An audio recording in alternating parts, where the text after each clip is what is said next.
And one thing that's also different from like just a traditional investment property versus a house hack is normally on an investment property, you have to have 3 to 6 months of reserves just sitting in a bank account to cover those costs. So if your mortgage is $3,000, you need $9,000 to $15,000 just sitting somewhere just in case for the lender That's a good to call close.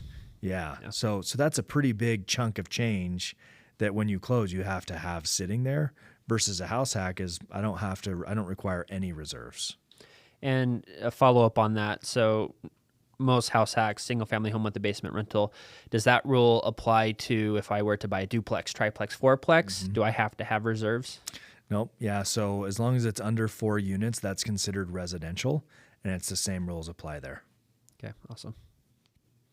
So in that category where the lenders are taking 75% of that, do you think, because I get this question a lot from people who are becoming home lords or they're wanting to get into house hacking. They're like, oh my gosh, what if I can't get a renter? What if they don't pay rent? Yeah. What if I can't do this?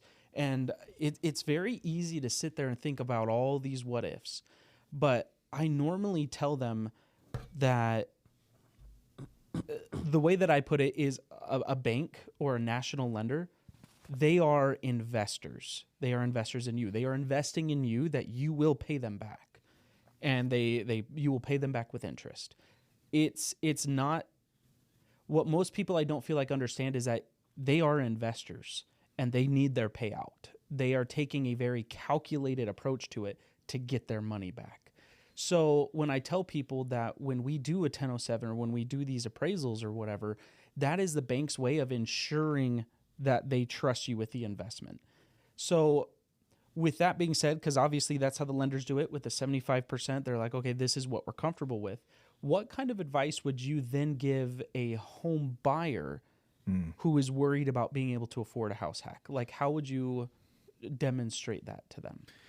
Yeah. I mean, so it's interesting, right? Being both a realtor and then lenders, oftentimes we become counselors. And for in multiple ways, right? It's my day job. It's like we're counseling between a husband and a wife and what the kids want versus what they want. We're counseling between like we're financial advisors. Like, well, can I actually afford this? And here's the bottom line: there's the Dave Ramsey kind of style, and then there's this opposite style where they just don't even look at their finances. And we need a good blend. And so I'm not a financial advisor. So what I always say on the phone is, I can't answer that. I'm not a financial advisor, but your friend Josh would say this, just through my experience of owning a home for the last 15 years, here's what I do. I set X aside just in a high interest yielding bank I bank at Chase Bank. And so I have a high interest earning account, which high interest is like 2%. It kind of sucks, but I just have that aside. Yeah. That bank with Wells Fargo, it's like 0.03%.